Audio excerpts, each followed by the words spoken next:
Oi, pessoal! Daí, tudo certinho com vocês? Conseguiram fazer os exercícios que eu pedi para casa? Bom, vamos conferir então, fazer uma correção para poder entrar no módulo 22, tá? Então, correção dos exercícios, página 166, lá, pode pegar, do livro 3. Então, capítulo 6, módulo 21, que a gente falou sobre misturas homogêneas e heterogêneas. Aqui está perguntando na letra A o que é uma mistura homogênea. Então, vocês tinham que dizer que uma mistura homogênea é aquela em que se enxerga apenas uma fase. É uma mistura que possui uma única fase. Ela é monofásica, certo? Isto é, ao observarmos, não conseguimos distinguir os seus componentes, não tem como diferenciar os componentes. Exemplo de mistura homogênea: água e álcool. Se eu misturar num copo água com álcool, eu não vou conseguir diferenciar a água do álcool porque elas se misturam e parecem uma coisa só. Outro exemplo, suco em pó com água, né? Se dissolver, vai virar uma coisa só e você não vai conseguir enxergar os componentes mais separadinhos. O que é uma mistura heterogênea na letra B? É o contrário, né? É uma mistura que possui duas ou mais fases. Então, eu consigo distinguir visualmente, só de olhar, os componentes. Isso é uma mistura heterogênea. Então, eu posso citar aqui, por exemplo, uma mistura com dois líquidos immiscíveis. Um líquido que seria água e outro óleo. Eles não vão se misturar e eu vou conseguir distinguir e visualizar os dois dentro dessa mistura, certo? Ou então um líquido e um sólido, água e pedra, né? Por exemplo, eu consigo enxergar as duas fases ali tranquilamente, certo? Número 2. Essa lista aqui, ó, A, B, C, D e E, tem algumas misturas de água e alguma substância a mais. É para classificar como heterogênea ou homogênea. Então, se eu colocar água com areia, eu consigo enxergar os grãos de areia no fundo ainda, né, de um copo, por exemplo. Então, é heterogênea, porque possui mais de uma fase, consigo enxergar. Água e óleo, heterogênea, eu consigo ver a água e eu consigo ver o óleo, né, elas não se misturam, esses líquidos não se misturam. Água e sal, homogênea. A partir do momento que eu dissolvo o sal na água, vira tudo uma coisa só e eu não consigo mais distinguir o sal. Água e açúcar, homogênea. O açúcar, assim como o sal, se dissolve na água e você não vai mais diferenciar esse componente, certo?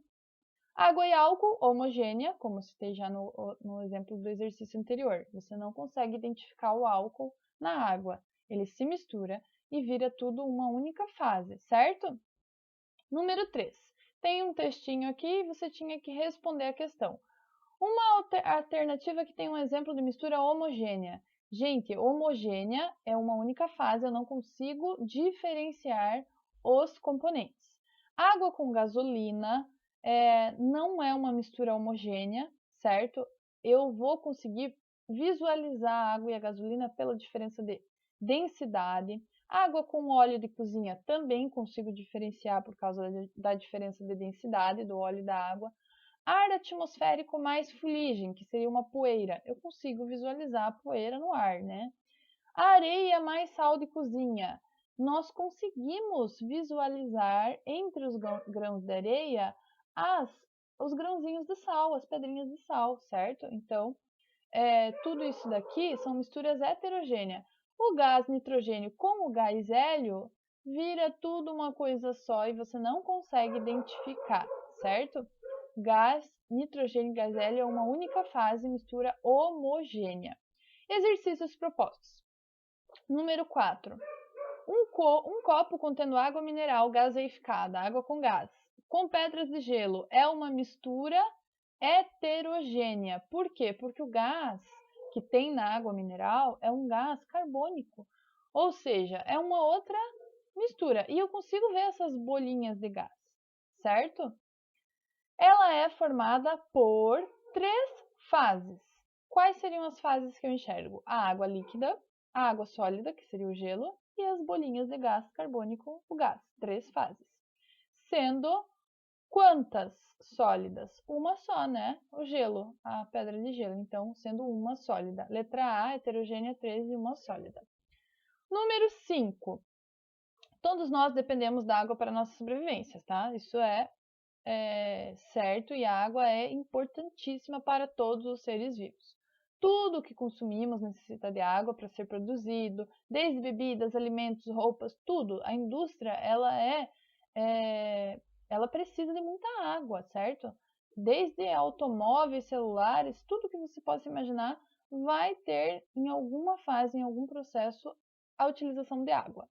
Com base nas propriedades da água, assinale a alternativa correta. A água potável é uma substância pura? Gente, ela não é pura porque a água potável tem sais minerais. Então, ela não é uma substância com um elemento só. Ela tem mais, né, de um elemento. É uma substância composta.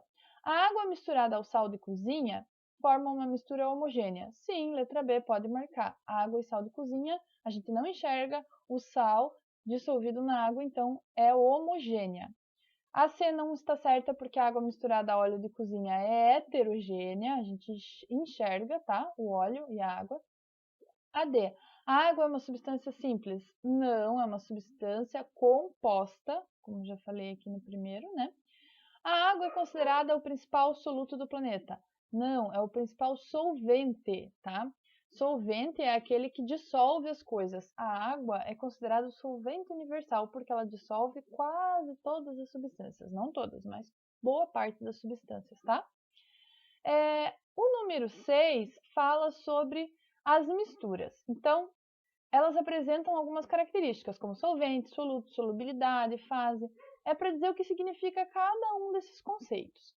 Solvente é o componente da mistura que está em maior quantidade, ou seja, é aquele que dissolve as coisas, certo? Soluto é aquele que está em menor quantidade, é o que vai ser dissolvido no solvente. É a parte que será dissolvida. Solubilidade é a capacidade que o solvente tem de dissolver um soluto, certo? Fase é formada pelos componentes que podem ser distinguidos visualmente a partir, né, de uma mistura. Então, a fase é o que eu consigo enxergar, é o que eu consigo distinguir, visualizar numa mistura. Tranquilo, gente? Então, vamos começar agora o módulo 22. Volta lá um pouquinho, que vai falar sobre separação de misturas. Então, primeiro a gente vai falar sobre as misturas homogêneas, que só tem uma fase, né? E como elas são separadas. Página 158, módulo 22, separação de misturas. Desde a Revolução Industrial, a indústria começou a utilizar muitos bens de consumo. A utilização dos bens de consumo ela só cresce, né, desde essa época aí. Isso por quê? Porque houve um avanço tecnológico, houve uma maior demanda de matéria-prima para produzir os bens de consumo que a população necessita. E para produzir tantas coisas, né, que nós consumimos, é necessária a extração dos recursos naturais, como a gente falou, e essa extração muitas vezes gera impactos no ambiente, tá? Por exemplo, essa substância aqui, ó, essa mistura aqui, é chamada de bauxita. É um minério de onde a gente retira alumínio de dentro da bauxita. Então, ela é um minério que tem vários componentes e um deles é o alumínio. Para eu retirar bauxita, extrair bauxita da natureza, isso vai fazer com que haja alguns impactos no ambiente, certo? Por exemplo, eu vou ter resíduos que precisam ser descartados nesse processo. Esses resíduos podem gerar impactos negativos no meio ambiente e esses impactos podem durar gerações, anos, tá? Então, por isso, eu tenho que consumir com consciência, porque quanto mais a população, a sociedade consome, mais minérios são retirados, extraídos da natureza e mais impactos são gerados a partir disso, tá? Então, um exemplo é o alumínio. Latinha de refrigerante é feita de alumínio. Cada vez que vai se fabricar uma lata de refrigerante, é preciso extrair bauxita e é preciso tirar o alumínio da bauxita, separar. E isso requer técnicas que vão acabar tendo impactos negativos, tá? E resíduos também negativos para o meio ambiente. A bauxita, ela vem de uma rocha sedimentar e ela é uma mistura natural. Então, para eu tirar esse alumínio daqui, eu vou ter que fazer com que ela sofra um processo de separação, certo?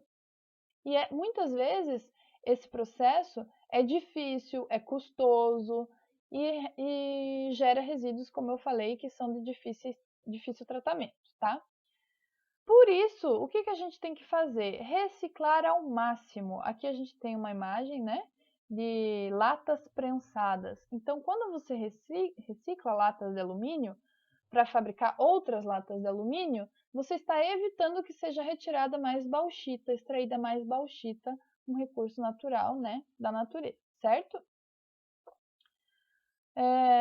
Por isso que a gente tem que ter essa noção de consumo e de reciclagem. Gente, a reciclagem é ótima, mas para reciclar, a indústria da reciclagem também necessita de água. Então, até mesmo para reciclar, eu preciso utilizar água e isso é um recurso, né, que é primordial. Então, eu tenho que ter consciência que até para reciclar, eu vou estar causando alguns impactos, certo? Inclusive um consumo maior de água quando eu vou reciclar. Lógico que nada comparado com a extração de novos, né, para fazer novas latas, extrair mais alumínio. Aí o impacto é maior ainda. Mas, por mais que seja uma alternativa boa, a reciclagem, ela ainda tem impactos, certo? Por isso que a gente tem que ter consciência e consumir menos. Usar, consumir até o final tudo, o máximo que a gente puder, né? Para não precisar ter que repor esse elemento, essa substância. Então, a gente tem que reutilizar, utilizar o máximo que a gente conseguir para não ter que fazer novos. E, além disso, dá preferência, quando você vai, né, no supermercado, você vai escolher lá um alimento, para alimentos, por exemplo, que tenham embalagens menores. Por exemplo, uma fruta. A fruta que vende no supermercado, né? Você vai lá, escolhe as frutas, pesa, põe num plástico e leva para sua casa. Tem alguns supermercados, não sei se vocês já viram, que vem já frutas descascadas, por exemplo, em bandejinha de isopor com plástico por cima. Ou seja, é uma embalagem desnecessária. Você mesmo pode chegar na sua casa e descascar aquela fruta. Você não precisa já comprar, né, descascada e para isso levar uma embalagem que você depois não vai ter nem o que fazer com aquela embalagem, vai acabar jogando fora. Então, para ser produzida aquela embalagem, foi gasto recurso, para depois você ter que dar um destino, né, para aquela embalagem, também vai ser utilizado recursos para reciclar aquela embalagem. Então, quanto menos embalagem, melhor, certo? Agora vamos falar um pouquinho da separação de misturas. Então, quando as misturas são homogêneas, elas estão todas numa única fase, você não consegue distinguir os seus componentes, mesmo assim, existem mais de um componente lá, né? Se é uma mistura, existe mais de um componente. E é possível separá-los, mesmo a gente não enxergando. Vamos pegar o primeiro exemplo aqui que fala sobre destilação simples e fracionada. Destilação é você separar elementos com base na diferença de temperatura que esses elementos têm para entrar em ebulição. O que é entrar em ebulição? Passar do estado líquido para o gasoso, certo? A água. Qual é o ponto de ebulição da água? Quando que ela passa do estado líquido para gasoso? Quando que a água ferve e vira, né, gás? A 100 graus. Então, a água tem um ponto de ebulição, 100 graus. Se eu misturar água com álcool, por exemplo, o álcool não vai ter esse ponto de ebulição tão alto quanto a água de 100 graus, tá? O álcool, ele evapora muito mais cedo, muito mais rápido. Não precisa chegar a essa temperatura para evaporar álcool.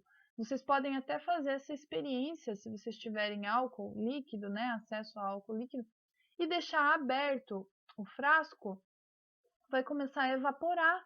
e vai diminuir o nível desse álcool nessa garrafinha mesmo sem você usar. Por quê? O álcool ele evapora lentamente, mas ele evapora. Então não precisa nem esquentar, nem chegar a 100 graus Celsius para o álcool evaporar, certo? Uma temperatura muito mais baixa, ele já começa a evaporar. Quando que eu faço a destilação? Quando eu tenho dois componentes líquidos, por exemplo, a água e o álcool, ou elementos líquidos e sólidos, mas que parecem uma coisa só, homogêneo também, tá? Por exemplo, água e sal. O sal é sólido, a água é líquido, só que se eu misturar os dois, vai aparecer tudo que é uma coisa só e você não vai ver mais o sal nem a água diferenciados, não vai ver os dois componentes, tá? Para separar, então, esses dois componentes, eu poderia fazer uma destilação simples. Aqui tem um esquema de uma destilação simples, um destilador simples. Como que ele vai separar, por exemplo, a água do álcool? Primeiro, eu tenho um balão aqui, ó, com água e álcool. Embaixo eu tenho uma fonte de calor, essa vela. Quando eu aqueço com uma chama essa mistura de água e álcool, quem que vai evaporar primeiro, a água ou o álcool? O álcool, né? Porque o álcool tem um ponto de ebulição muito mais baixo. Ele evapora muito mais rápido do que a água. Então, eu começo a aquecer aqui, o álcool já começa a evaporar. O que vocês veem aqui é vapor de álcool. Esse vapor de álcool vai entrar por aqui nesse condensador. O que é um condensador? É como se fosse uma serpentina dentro, por onde esse álcool vai passar.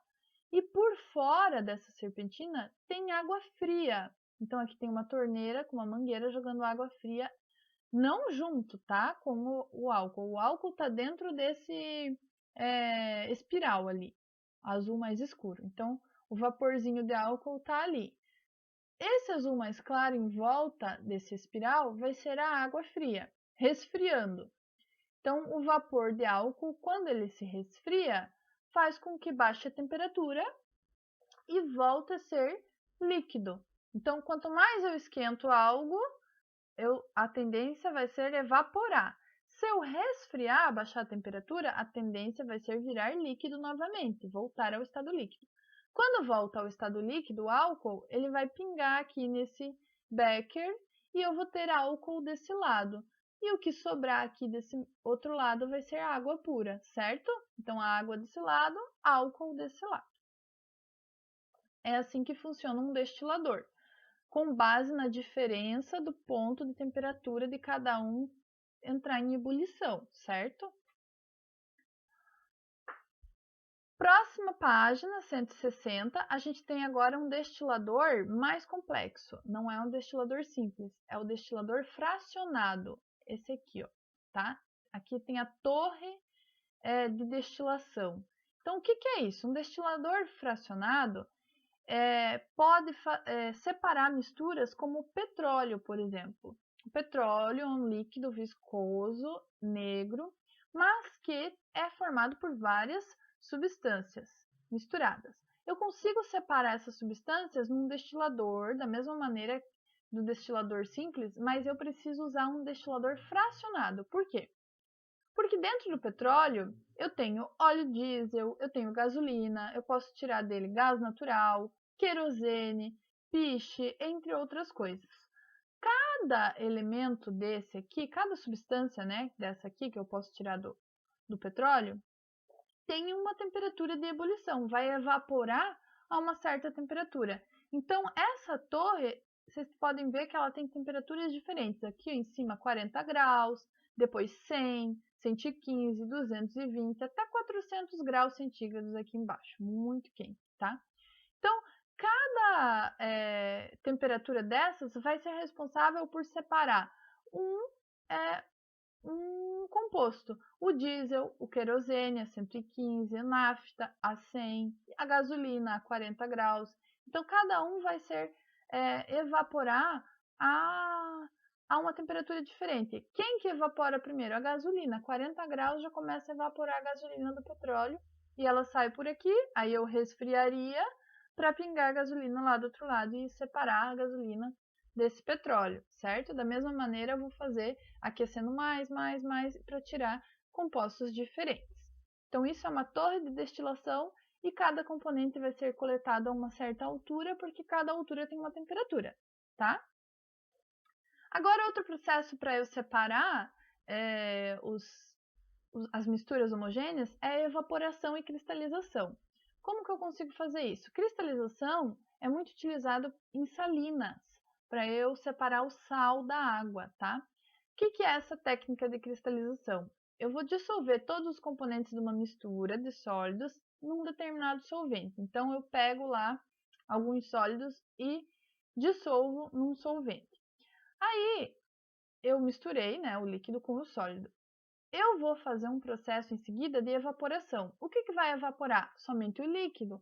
O sólido vai ficar no fundo do recipiente e vai começar a cristalizar. Vão virar cristalzinhos de sais no fundo, separadamente. O que vai me permitir coletar esses cristais e ter só os cristais separados, certo?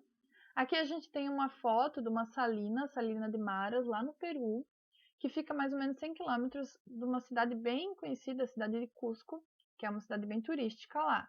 Essa salina também é um ponto turístico, tá? Por quê? Porque os antigos incas já utilizavam esse processo aqui, ó, de separação do sal da água.